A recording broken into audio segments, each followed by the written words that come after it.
Hello, I'm Natasha and I want to be your MP. I have deep and meaningful links to this corner of South London. My dad's lived here for 30 years. He's a Palace supporter, obviously. My stepmom grew up on the Lindens in New Addington. My brother and sister were born in Mayday. And I grew up in Mitcham, which is at the other end of the tram line.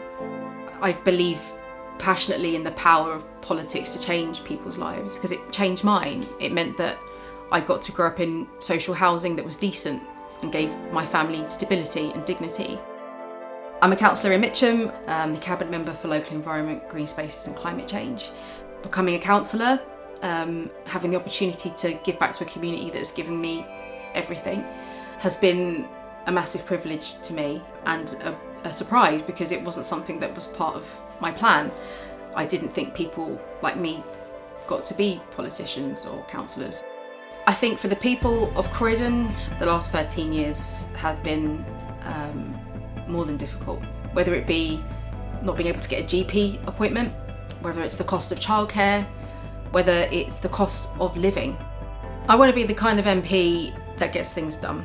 I want to be out on the doorstep all year round, and I want to be the kind of MP that works with members so that together we can work for our community.